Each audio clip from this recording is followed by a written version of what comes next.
Surgeon doctor Vijay Dahiya ने world doctor day के अवसर पर मीडिया से विशेष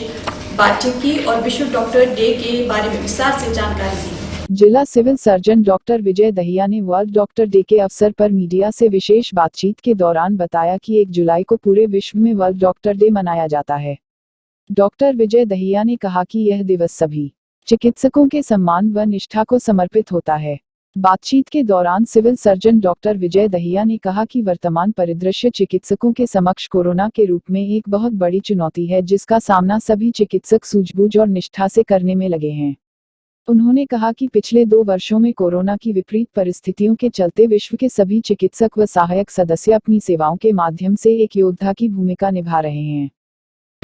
आज 1 जुलाई है और आज विश्व चिकित्सक दिवस के रूप में आज मनाया जाता है और हम देख रहे हैं कि इस बार और जैसे 2020 या 21 की हम बात करते हैं, इन 2 वर्षों में जो चिकित्सकों की भूमिका है वो बड़ी ही महत्वपूर्ण भूमिका रही है, क्योंकि कोरोना काल है। जैसे आप सभी को पता है, जो डॉक्टर है वो भगवान का रूप है। तो कोरोना काल में ये एक प्रामाणिक रूप से देखा भी गया।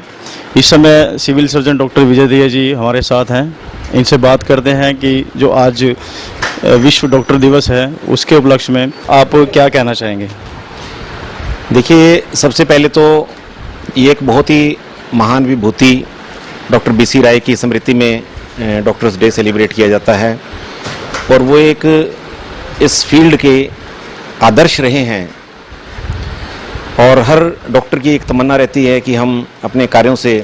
उस लेवल तक पहुंचने की कोशिश करें। हमें लोग इसी तरह से याद करें कि कैसे हम एक आम जन की ज़रूरत में, उसकी सबसे महत्वपूर्ण ज़रूरत में उसके साथ खड़े नज़र आए थे। ये प्रयास एक हर व्यक्ति का रहता है जो इस प्रोफेशन को चुनता है,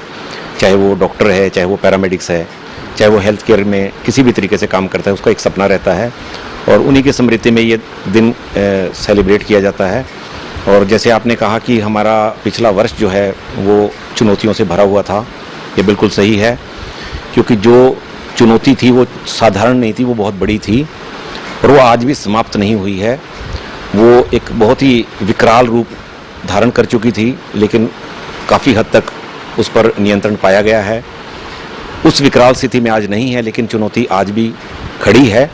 और ये अंदेशा भी है कि चुनौती फिर से एक बार हमारे सामने सिर उठा सकती है। तो इस समय पे हर व्यक्ति का एक, जो इस प्रोफेशन से जुड़ा हुआ, एक लोगों को, आमजन को समझाने का और जुझारू रूप से काम करने का, उसी उत्साह के साथ काम करने का जिससे शुरुआत हुई थी, बहुत समय की अपेक्षा है। और हम उम्मीद करते हैं कि इस डॉक्टर डे पे सभी लोग जो इस प्रोफेशन से जुड़े हैं ये प्रण लें कि जिस तरह से हमने पिछले वर्ष और इस वर्ष के अब तक इस चुनौती का सामना किया है, आगे भी हमें भगवान वो सामर्थ्य दे कि हम उसी चुनौती को स्वीकार करते हुए आम जन के लिए उनकी जो सहायता करने के लिए सक्षम रहें। चीफ मेडिकल ऑफिसर होने के साथ साथ एज ए प्रोफेशनल जैसे आप एक डॉक्टर भी हैं और जैसे कि जाहिर है कि आज डॉक्टर डे है, तो इस अवसर पर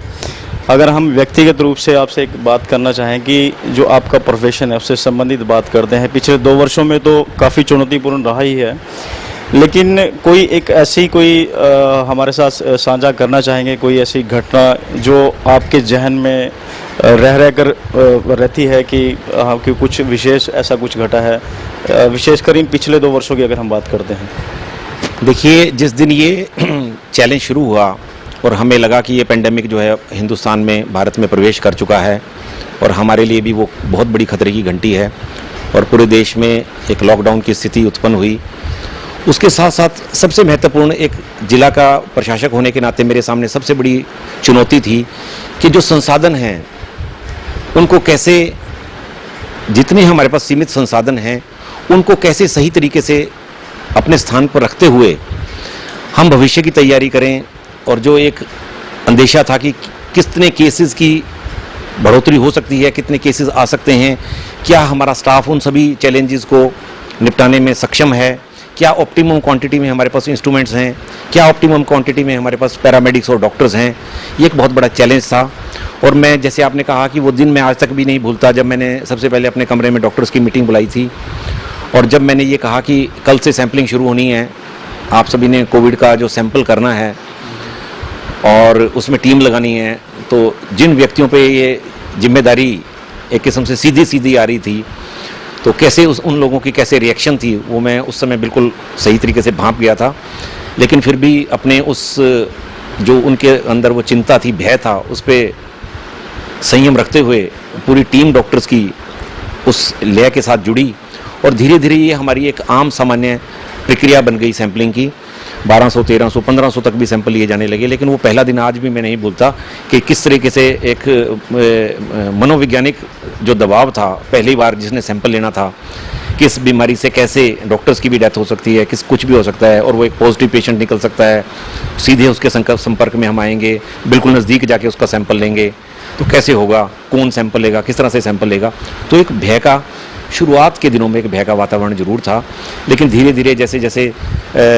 हम लोगों इसके मरीजों के संपर्क में आते रहे, फिर बाद में पॉजिटिव वार्ड में भी डॉक्टर जाते रहे, पैरामेडिक्स भी जाते रहे, संकट जरूर रहा और आपदाएं भी रही, दिक्कतें भी रही कि बहुत सारे हमारे जो स्टाफ मेंबर थे, कुछ ऐसे भी थे जिनके छोटे बच्चे भी थे, लेकिन वो 3-3 महीने तक अपने घर नहीं जा पाए। इसी तरह से डॉक्टर्स अपने घर नहीं जा पाए। लेकिन इस पीरियड ने हमें सिखाया भी बहुत कुछ कि कैसे हम अगर इस समय पे थोड़ा सा जो है दर्द भी, संकट भी बर्दाश्त करके अपने फेलो ह्यूमन बींग से अगर हमारे कुछ काम करने से किसी की जान बच सकती हो तो हमें ये करना चाहिए। और इसमें पूरा मेरा जो स्टाफ, स्वास्थ्य विभाग का स्टाफ है, मैं उनको बधाई देना चाहूँगा कि अकेले मेरे से काम नहीं होता। जितना मेरा ग्राउंड लेवल का स्टाफ था उसने जिस तरह से कंधे से कंधा मिलाकर काम किया, यही एक वजह रही कि हम यमुनानगर में काफ़ी हद तक और पूरे प्रदेश में भी काफ़ी हद तक लोगों को की मॉर्बिडिटी और मोर्टेलिटी से हम उनको बाहर निकाल पाए। आज के दिन पर एक बात ज़रूर करना चाहेंगे और एक ये आम जनमानस के दिमाग में, दिल में ये बात चलती रहती है। जिस प्रकार हम देखते हैं कि हर प्रोफेशन के, हर बात के, हर चीज़ के दो पहलू होते हैं, इसी प्रकार यही चीज़ आपके प्रोफेशन पे भी लागू होती है। अगर हम बात करते हैं डॉक्टर की, तो कुछ एक लोग ऐसे भी हैं जो अपने प्रोफेशन का गलत इस्तेमाल भी करते हैं। ऐसे बहुत से लोग हैं और आए दिन हम देखते हैं कि समाचार पत्रों के माध्यम से भी, टीवी चैनलों के माध्यम से भी ये देखने को मिलता है। सोशल मीडिया से भी काफ़ी चीज़ें वायरल हुई है। पिछली बार ब्लैकमेलिंग की जैसे बात हुई है, दिल्ली के अंदर भी ऐसा कुछ हुआ था। तो इस प्रकार के जो लोग हैं, जो समाज के अंदर जो चिकित्सकों की छवि को ख़राब करते हैं, रह रह के हम देखते हैं कि कई बार ऐसा होता है, काफ़ी अंकुश लगाने के बावजूद भी ऐसी खबरें आ जाती हैं जिससे आम जनमानस है, खासकर जो गरीब आदमी है, जो अपने इलाज के लिए दर दर भटकता है। कई ऐसे इलाज हैं जो सरकारी अस्पतालों में नहीं संभव है, उनको निजी अस्पतालों में जाना पड़ता है, उनकी मजबूरी बन जाती है, लेकिन वहाँ जाके उनको बड़ी विपदा का सामना करना पड़ता है। तो इस स्थिति में अगर हम देखते हैं कि आज 1 जुलाई है, डॉक्टर डे भी है और ये सम्मान का विषय भी है डॉक्टरों के लिए, तो इस विषय में आप क्या कहना चाहेंगे? देखिए, सबसे पहले तो जैसे आपने कहा कि एक प्रोफेशन एक नोबल प्रोफेशन है। इसको नोबल इसीलिए कहा गया है कि ये सीधे सीधे मानवता की भलाई के साथ जुड़ा हुआ प्रोफेशन है। कई तरीके के हम लोग काम करते हैं, कई तरीके, कोई बिजनेसमैन अपना काम करता है, कोई इंडस्ट्रियलिस्ट है वो अपना काम करता है, वो उसका व्यक्तिगत कार्य होता है, वो किसी तरीके से कुछ लोगों के कार्य हैं जो समाज के साथ जुड़े होते हैं और बहुत से लोग ऐसे कार्य हैं जो उनके व्यक्तिगत कार्य होते हैं। लेकिन जो मेडिकल प्रोफेशन है, चाहे हम गवर्नमेंट सेक्टर में काम कर रहे हों, चाहे हम प्राइवेट सेक्टर में काम कर रहे हों, इसको आम जन की भलाई से अलग नहीं किया जा सकता। क्योंकि जो व्यक्ति डॉक्टर के पास आएगा, चाहे वो प्राइवेट डॉक्टर के पास जा रहा है, चाहे सरकारी क्षेत्र के डॉक्टर के पास जा रहा है, वो जब सबसे ज़्यादा विपदा में होगा, विपत्ति में होगा, बीमारी में होगा, दुख में होगा, तभी वो डॉक्टर के पास जाएगा। और जब उसका मददगार के लिए एज ए हेल्पिंग हैंड अगर डॉक्टर नहीं खड़ा होता तो वो कहीं ना कहीं अपने कर्तव्य में कोताही कर रहा है। इसी तरह से जब वो ऐसे समय में जब पूरा देश जो है, पूरा विश्व अगर हम बात करें तो संकट के दौर से गुजर रहा है, ऐसे में सिर्फ हम अपने मुनाफे की बात करें तो वो अच्छी बात नहीं है। ऐसे समय पे जब स्वयंसेवी संस्थाएं भी, बहुत सारे लोग, दूसरे सेक्टर भी लोगों की भलाई करने के लिए अपनी तरफ से बहुत से लोगों ने इसमें डोनेशन दी है। चाहे किसी को व्यक्ति को खाने की जरूरत थी तो खाना दिया गया, जिसको दूसरी चीज़ों की आवश्यकता की जरूरत थी उनको वो दिया गया। ऐसे समय में जो सबसे बेहतर चीज़ उसको चाहिए थी, वो एक अच्छी हेल्थ केयर चाहिए थी। यदि हम उसको मुनाफा की दृष्टि से देखेंगे तो वो इस सारे के सारे प्रोफेशन के ऊपर एक बहुत बड़ा प्रश्न चिन्ह, और मैं तो ये कहूँगा कि कलंक का काम करता है। ये बिल्कुल आपकी इस बात से इनकार नहीं किया जा सकता कि कुछ लोग हैं ऐसे जो इस तरीके के कार्य में भी लिप्त रहते हैं। लेकिन अगर हम ओवरऑल क्वांटम देखें, क्वांटिटी देखें तो बहुत मुट्ठी भर ही ऐसे लोग मिलेंगे। ज़्यादातर बहुतायत में इस समय भी, चाहे वो प्राइवेट क्षेत्र के डॉक्टर है, चाहे सरकारी क्षेत्र में तो सब कुछ निःशुल्क ही है,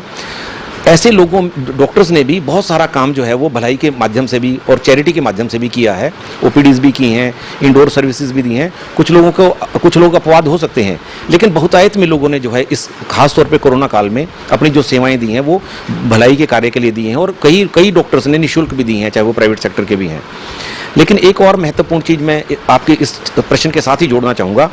कि कहीं ना कहीं आम जन के दिमाग में भी, चाहे वो सोशल मीडिया में भ्रामक प्रचार है या किसी भी दूसरे तरीके से है, इस पूरे प्रोफेशन के ऊपर भी एक प्रश्न चिन्ह लग गया, जो कि एक चीज़ अच्छी नहीं है। क्योंकि ये एक ऐसा प्रोफेशन है, यदि इसके ऊपर एक प्रश्न चिन्ह लगता है और ये आस्था बनती है कि जो डॉक्टर प्रोफेशन है वो हर कार्य को सिर्फ अपने वेस्टेड इंटरेस्ट के साथ करेगा, तो जिन लोगों का भलाई डॉक्टर के माध्यम से हो सकती है, जिनका उपचार लोकल लेवल पे हो सकता है, फिर डॉक्टर डिफेंसिव प्रैक्टिस करने लग जाते हैं। फिर लगते हैं कि कल अगर मैं हॉस्पिटल में, क्योंकि देखिए किसी भी प्रोफेशन के कुछ साइड इफेक्ट होते हैं। जो ये प्रोफेशन है, इसको भगवान का दर्जा इसीलिए दिया गया क्योंकि उस समय जो व्यक्ति आता है वो बहुत ज़्यादा ऐसी अवस्था में होता है कि उसकी मृत्यु तक हो सकती है। ऐसे में डॉक्टर पूरा कोशिश करता है, हर संभव प्रयास करता है कि वो मरीज बचे, लेकिन उसके प्रयासों के बावजूद भी जरूरी नहीं है कि रिजल्ट हमेशा उसके अनुकूल ही आए, कुछ कई बार रिजल्ट प्रतिकूल भी आ सकता है। तो हमें देखना सिर्फ ये होता है कि डॉक्टर ने क्या अपना 100% अपनी पूरी जी जान उस मरीज की उपचार में लगा दी, उसके बावजूद भी अगर रिजल्ट उसके फेवर का नहीं आता तो हमें उसको एक्सेप्ट करना चाहिए। सीधा सीधा यदि हम प्रश्न चिन्ह लगा देंगे कि वो तो भगवान का रूप था, उसने मरीज को बचाना ही था, लेकिन उसकी लापरवाही से मरीज मर गया, तो कोई जरूरी नहीं है कि वो लापरवाही से ही मरे। हो सकता है उस अवस्था में जब मरीज पहुंचा हो तो डॉक्टर के हर संभव प्रयास से भी मरीज ना बच सके। ऐसी अवस्था में हमें थोड़ा सा ये भी समझना होगा कि इस प्रोफेशन में ये मोटर गाड़ी रिपेयर नहीं है कि अगर एक बार रिपेयर नहीं होगी तो हम दूसरे मैकेनिक पे ले जाके उसको ठीक कर लेंगे। यदि व्यक्ति आपके हाथ से चला गया तो चला गया। और कई बार हमने देखा है कि जब हम प्रेशर में डिफेंसिव प्रैक्टिस डॉक्टर्स करते हैं तो बहुत सारी वो व्यक्ति जिनकी जान बच सकती है उनको भी रेफर कर दिया जाता है, फिर वो डेथ्स जो है एम्बुलेंसेज में होने लगती हैं, दूसरे संस्थान तक लोग पहुंच ही नहीं पाते। तो कम से कम जब हमने हजारों सालों से इस प्रोफेशन के ऊपर विश्वास किया है, इसको भगवान का दर्जा दिया है, तो एकदम से कोई इन 3, 4, 20 सालों में कोई बदलाव नहीं आ गया कि हम इस पे विश्वास करना छोड़ दें। बहुत से लोग आज भी जेन्युइन प्रैक्टिस करते हैं इस प्रोफेशन के अंदर, तो कुछ ना कुछ क्रेडिबिलिटी और कुछ विश्वास इस प्रोफेशन के ऊपर आज भी बनाए रखें, ताकि लोगों को, डॉक्टर्स को काम करने में फ्री हैंड मिले, वो अपने विवेक से वो निर्णय ले सकें जो मरीज के हित में हो।